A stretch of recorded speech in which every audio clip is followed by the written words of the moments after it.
and then we should see how groups should be making decisions. And after that, we will take a look at symptoms of bad decision making just to compare the differences for better understanding of this theory. Groups are found everywhere. Groups are found in classrooms when doing group projects like creating a PowerPoint or activities like the discussion posts we do in this class. They're found in theater work or culinary work. Groups are found in many different ways in the work settings. Group decisions can occur within family settings whenever conflict may arise, or possibly when a family-changing decision arises, like if they should move or not. Groups can be found when looking at sports teams, when strategies are discussed and how to challenge the other team. Groups can be self-organized when you choose who you work with, or they can be assigned like a boss would do when they personally select tasks to a specific crew. In all these forms of groups, the decision process occurs consciously or naturally, without much thought. There are 4 functions to the decision-making theory. The first function is problem analysis, and this function's intentions are to take a realistic look at the nature, extent, and likely cause of the problem. This function is the identification of a problem that needs to be fixed through group decision-making. The second function of this theory is to determine minimal standards. To make this function less vague, I think a good way to describe it as setting criteria or guidelines to assess possible solutions. The third function to this theory is identify alternatives. It is easy to pick the first solution and run with it like sometimes we do in classwork just to get through the project, but that may not be the best solution for the group. Scholarly articles suggest to carry out group decision-making process using free text and alternative pairwise comparison. This means that alternatives should be compared for the group's optimal solution. The final function of this theory is to evaluate and select.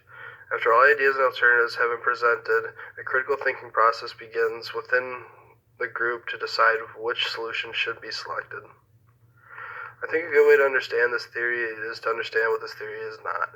Someone with an untrained eye would see a term called groupthink as a positive term, but with a description of this term and a little bit of thought, we can easily see how this may be a bad way groups make decisions. Some symptoms of groupthink include a lack of diversity. Having the same group of people with similar backgrounds and mindset does not allow that group to look at issues from different angles and perspectives.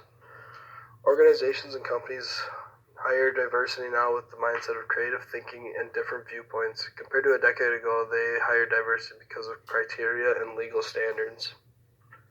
Another symptom of groupthink include a designated leader. And groups with promotional leaders produce more symptoms of groupthink, discussed fewer facts, and reach a decision more quickly than groups with non-promotional leaders. When looking at organizations, a good way to avoid having a designated leader is to break down hierarchical structures. Having a vertical structure compared to a horizontal structure will have a culture and feeling of someone above you compared to with you. Another symptom of groupthink is having a culture of criticism. When people are scared to voice their opinion, they'll hide behind someone else's or the leader's idea because they're scared to be a clog in the process and be looked down on if wrong. This can be seen in classrooms with the environment is not friendly and open for ideas.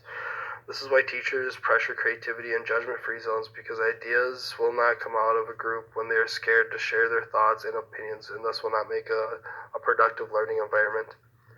Having a culture of criticism creates anxiety, and when anxiety is present for a decision-making group, premature concurrence seeking emerges.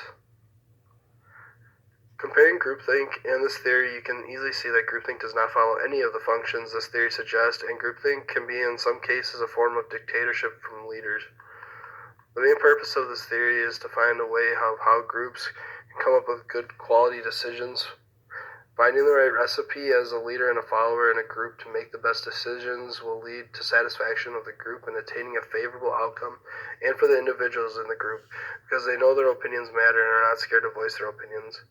This theory is about the process more than the results. Not every decision is going to be perfect or failure-proof, but using this theory gives you the procedure to give you the best shot at coming up with a good decision. In my opinion, this theory takes practice and realization to master. This theory takes trust and psychological safety to produce good decision-making consistently. This theory should be practiced and brought up in all group settings for optimal decision-making.